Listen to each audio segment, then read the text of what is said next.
요한계시록 말씀은 사도 요한이 7교회를 위해 기도하던 중에 성령께서 주시는 말씀을 기록한 책입니다. 요한계시록 1장 9절 말씀을 볼까요? 우리 이 말씀은 요한계시록을 여는 열쇠입니다. 우리 함께 한 목소리로 읽습니다. 시작. 나 요한은 너희 형제요 예수의 환난과 나라와 참음에 동참하는 자라. 하나님의 말씀과 예수를 증언하였으므로 말미암아 반모라 하는 섬에 있었더니. 아멘. 반모섬은 에베소 남서쪽 90km에 위치한 작은 섬입니다. 로마 시대에 정치범의 수용소로 사용됐던 유배지였습니다. 나이가 많은 늙은 사도 요한이 예수 그리스도의 복음을 증거하다가 이 반모섬에 갇혀서 핍박을 받고 있었습니다. 이어지는 10절 말씀도 우리 함께 읽을까요? 시작. 주의 날에 내가 성령에 감동되어 내 뒤에서 나는 나팔 소리 같은 큰 음성을 들으니. 이 말씀이 중요합니다. 메시지 성경으로 이 대목을 이렇게 번역합니다. 그날은 주일이었습니다. 주일이 어떤 날입니까? 주님이 부활하신 날, 우리가 예배하고 있는 주일 아침에 반모섬에서 사도 요한이 기도하는 가운데 성령께서 주시는 말씀입니다. 11절 말씀도 계속 읽습니다. 시작. 이르되 내가 보는 것을 두루마리에 써서 에베소, 서머나, 버가모, 두아디라, 사대, 빌라델비아, 라오디게아 등 7교회에 보내라 하시기로. 이 지도는 지중해 연안, 지금의 튀르키예 옆에 있는 그 지역입니다. 반모섬의 위치를 보시면 사도 요한도 박해받는 7교회 성도들의 옆에 있었습니다. 사도 요한이 주일 아침에 그들을 위해서 기도하는 중에 성령께서 7교회에 고난받는 교회의 성도들에게 주시는 말씀이라는 겁니다. 바라기는 오늘 이 복된 주일 아침에 성령께서 오늘 우리에게 주시는 말씀으로 듣고 새 희망과 위로를 얻는 시간이 되기를 우리 주님의 이름으로 축복드립니다. 초대교회 성도들도 고난 가운데 있었다는 사실이 참 위로가 됩니다. 나만 이런 고난을 받는다고 생각하는데 나만 받는 게 아니고 우리만 핍박을 받는 게 아니고 초대교회 성도들도 동일한 핍박을 받았다는 겁니다. 초대교회 성도들이 겪었던 고난은 크게 2가지입니다. 첫째는 외부적인 박해였습니다. 로마 제국의 황제가 극심하게 기독교인들을 박해했어요. 초대교회가 겪었던 또 하나의 박해는 내부의 적이 있었어요. 교회를 무너뜨리는 빌런들이 교회 안에 있었다는 겁니다. 그들을 가리켜 니골라당이라고 하고 자칭 유대인이라고 하고 이세벨이라고 요한계시록은 기록합니다. 주님의 교회가 환난을 당하고 성도들이 믿음의 길에서 흔들리는 이유가 무엇인지를 증거하고 있습니다. 그것은 우리를 믿음의 길에서 넘어뜨리기 위해 공격하고 주님의 몸된 교회를 대적하는 사단의 유혹과 회방이 있기 때문입니다. 창세 때부터 지금까지 저마다의 삶에서 우리도 영적인 전쟁, 믿음의 선한 싸움을 싸우고 있는 줄로 믿습니다. 7교회에 보낸 편지의 내용을 한 문장으로 요약하면 박해와 유혹을 두려워하지 말라는 겁니다. 주님께서 우리와 여전히 함께 계시고 주님의 교회를 승리하게 하실 줄로 믿습니다. 그러니 두려워하지 말라는 겁니다. 중요한 사실은 이 믿음의 선한 싸움으로 끝나는 게 아니라 이 싸움에서 이기는 이들에게 주시는 하나님의 상급이 있다는 겁니다. 각 교회마다 그 상급이 있어요. 우리 계시록 2장 7절을 읽어볼까요? 귀 있는 자는 성령이 교회들에게 하시는 말씀을 들을지어다. 이기는 그에게는 내가 하나님의 낙원에 있는 생명나무의 열매를 주어 먹게 하리라. 하나님의 낙원에 있는 생명나무 열매는 영생입니다. 영원한 생명이에요. 영생은 몸이 죽지 않고 영원히 사는 불로불사가 아닙니다. 영생은 영혼이 불멸하는 영혼불멸도 아닙니다. 성경이 전하는 영생은 영원하신 말씀대로 준행하는 삶인 줄로 믿습니다. 영원하신 말씀대로 준행하는 삶이 영생이에요. 어떻게 하면 이기는 자가 되어서 영생을 얻을 수 있을까요? 이어지는 말씀 계시록 2장 5절도 우리 함께 읽습니다. 그러므로 어디서 떨어졌는지를 생각하고 회개하여 처음 행위를 가지라. 만일 그리하지 아니하고 회개하지 아니하면 내가 네게 가서 내 촛대를 그 자리에서 옮기리라. 아멘. 믿음의 선한 싸움에서 승리하려면 아직 기회가 있을 때 빨리 처음 사랑으로 회개해야 됩니다. 초심을 회복하는 저와 여러분들이 될 수 있기를 주님의 이름으로 축복드립니다. 이어지는 계시록 2장 11절 말씀도 우리 함께 읽습니다. 시작.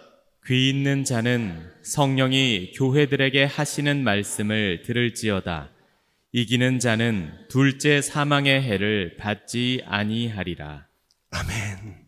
서머나 교회에 약속하신 상급입니다. 둘째 사망의 해로움이란 무엇일까요? 첫째 사망은 육체적인 죽음이고 둘째 사망은 영적인 죽음, 곧 하나님의 심판을 말합니다.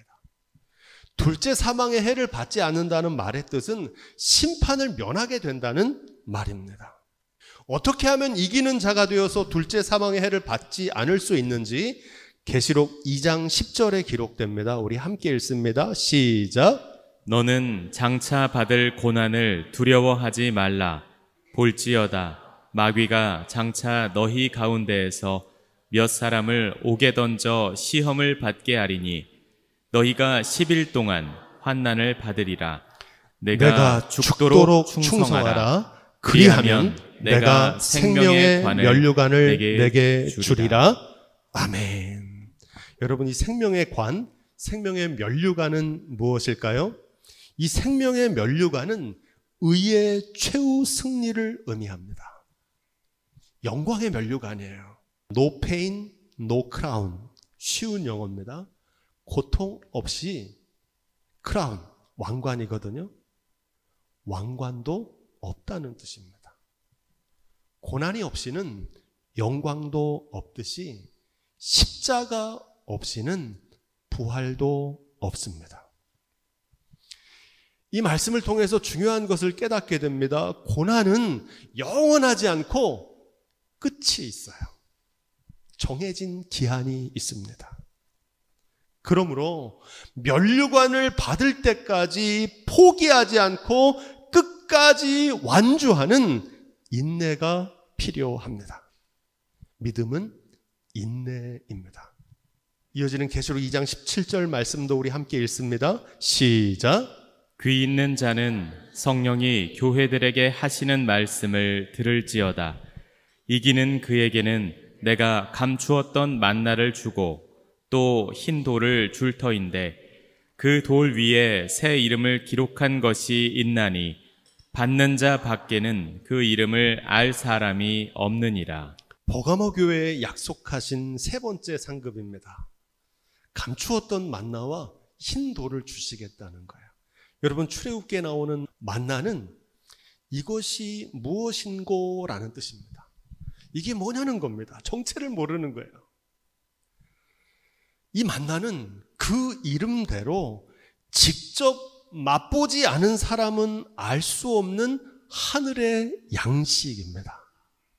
먹어본 사람만 아는 거예요. 그렇다면 흰돌은 무엇일까요? 이 흰돌은 세상이 줄 수 없는 하늘의 보화입니다. 아무리 소중한 보석도 그 진가를 모르는 사람에게는 한낱 돌멩이에 불과합니다. 그것처럼 이 흰돌은 그 진가를 아는 사람만 알 수 있는 감춰진 보배입니다. 마태복음 13장 44절은 이렇게 말합니다. 천국은 마치 밭에 감추인 보화와 같으니. 천국이 뭐와 같다 그래요? 밭에 감춰진 보화라는 거예요. 그래서 그 보화의 가치를 아는 사람이 자신의 전 재산을 들여서 그 밭을 사버리잖아요. 여러분, 그 안에 있는 보화가 뭔지는 누구만 알 수 있습니까? 그 보화를 발견한 사람만 아는 거예요. 그러기 전에는 몰라요. 이 흰돌이 뭔지. 하늘의 보화는 발견한 사람만 알 수 있는 비밀입니다. 여러분이 하늘의 보화와 하늘의 만나를 맛보며 발견하는 축복이 있기를 주님의 이름으로 축원드립니다. 어떻게 하면 이기는 자가 되어서 하늘의 양식과 하늘의 보화를 얻을 수 있는지 계시록 2장 13절에 기록됩니다. 우리 이 말씀도 함께 읽습니다. 내가 어디에 사는지를 내가 아노니 거기는 사탄의 권좌가 있는 데라. 내가 내 이름을 굳게 잡아서 내 충성된 증인 안디바가 너희 가운데 곧 사탄이 사는 곳에서 죽임을 당할 때에도 나를 믿는 믿음을 저버리지 아니하였도다. 아멘. 버가모 교회는 최악의 환경에 있었어요. 사단의 권좌가 있는 곳에 있으니 얼마나 핍박이 많았겠습니까? 여러분, 믿음의 진가는 언제 드러날까요?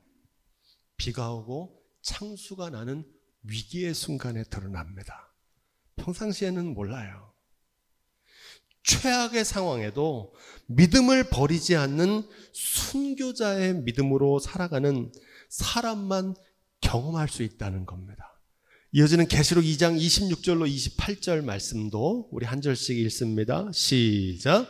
이기는 자와 끝까지 내 일을 지키는 그에게 만국을 다스리는 권세를 주리니 그가 철장을 가지고 그들을 다스려 질그릇 깨뜨리는 것과 같이 하리라.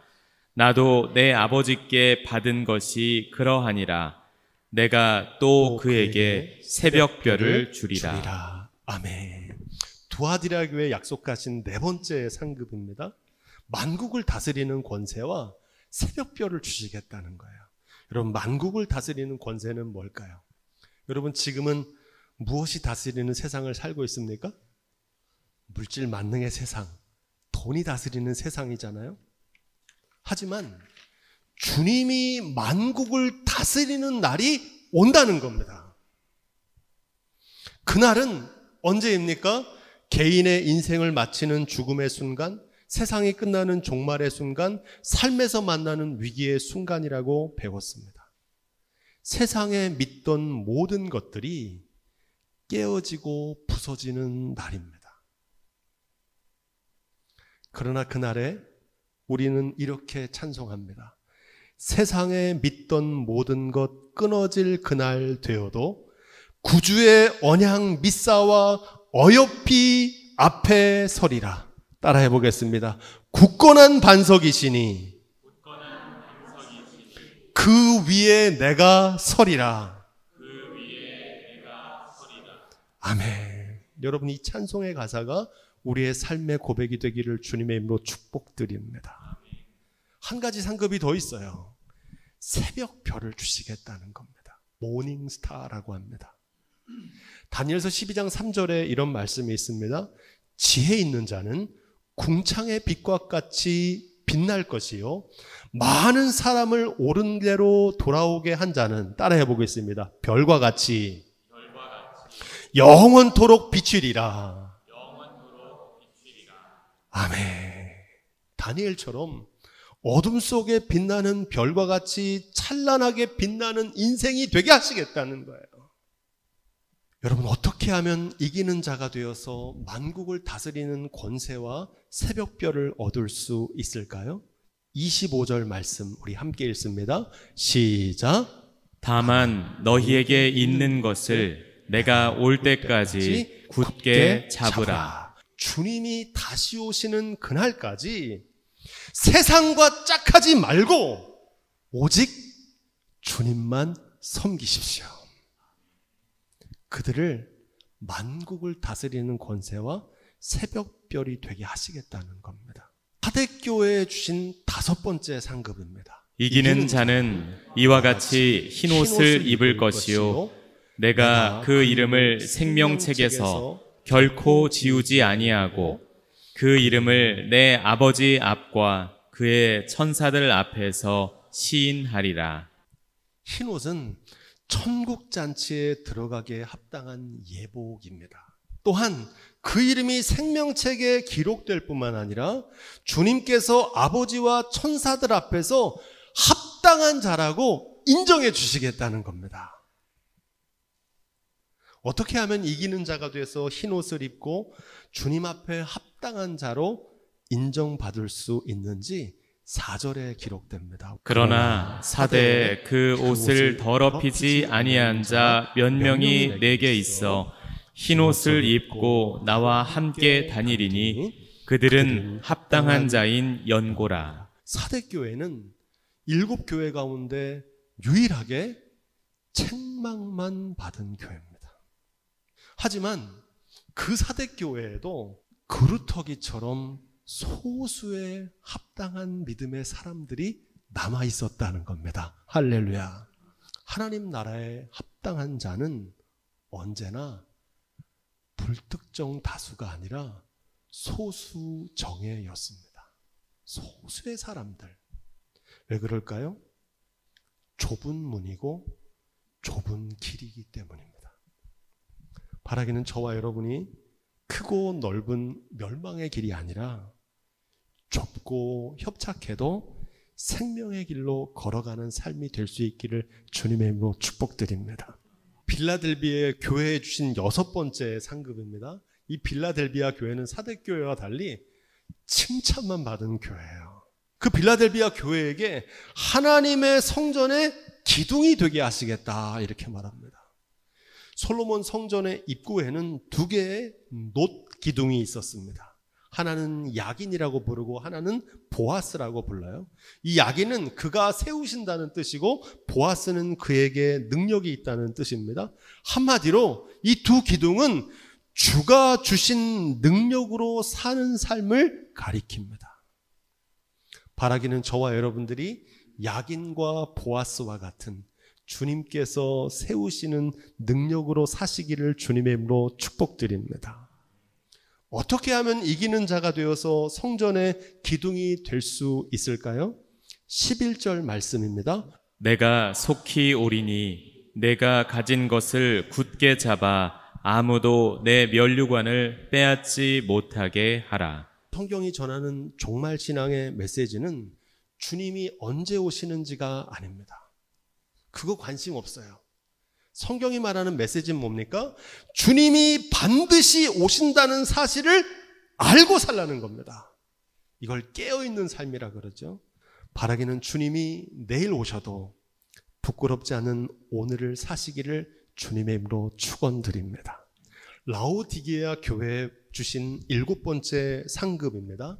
메시지 성경은 이 대목을 이렇게 번역합니다. 승리한 사람들은 상석에 내 옆자리에 앉게 될 거다. 이기는 사람들은 하나님 나라에 예수 그리스도가 앉으신 그 보좌 옆에 앉게 될 줄로 믿습니다. 여기에는 더 중요한 또 한 가지 의미가 있습니다.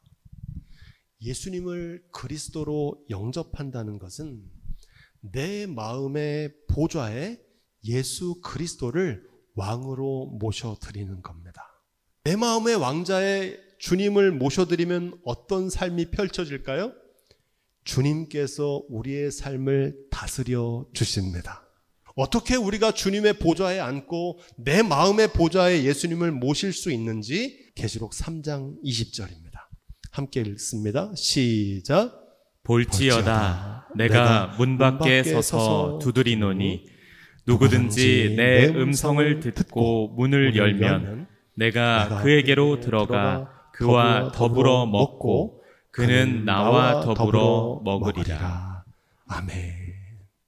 이 말씀은 우리가 자주 부르는 찬송가 주 예수 대문 밖에 기다려 섰으나 단단히 잠가두니 못 들어오시네 하는 그 찬송의 배경이 되는 말씀입니다. 또한 이 말씀은 문 밖에서 문을 두드리며 등불을 들고 서 계신 예수님의 모습을 그린 윌리엄 헌트가 그린 성화로 더 유명한 말씀입니다. 옆에 있는 그림이 원작이고 그 옆에 있는 그림은 그걸 좀 더 단순화해서 그린 그림입니다. 이 그림의 특징이 있어요. 문고리가 없어요. 밖에서는 열고 들어가지 못합니다. 오직 어디서 열 수 있습니까? 안에서 열어드려야 돼요. 문 밖에 서서 두드리노니 하는 말씀이 중요합니다. 주님께서는 강제로 문을 부수고 들어가지 않으세요. 안에서 자발적으로 문을 열기를 기다리고 계십니다. 여기에 중요한 의미가 있어요. 여러분, 아가페의 사랑은 강요나 통제가 아닙니다. 참된 사랑은 스스로 선택할 수 있는 자유의지를 주는 겁니다. 이게 사랑이에요. 자유의지는 하나님께서 인간에게 주신 최고의 선물입니다. 피조물 인간을 향한 창조주 하나님의 최고의 존중이 자유의지를 주신 거예요. 선택할 수 있는 권한. 예수 그리스도께서 문 밖에 서서 자유의지를 가지고 문을 열도록 허락하신 이유가 있습니다. 왜 그렇게 하셨을까요?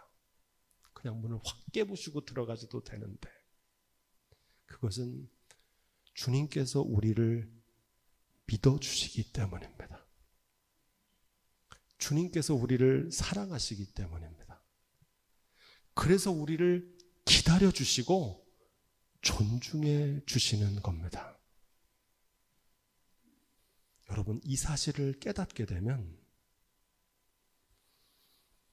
주님의 그 사랑에 부끄럽지 않은 삶을 살아가게 됩니다.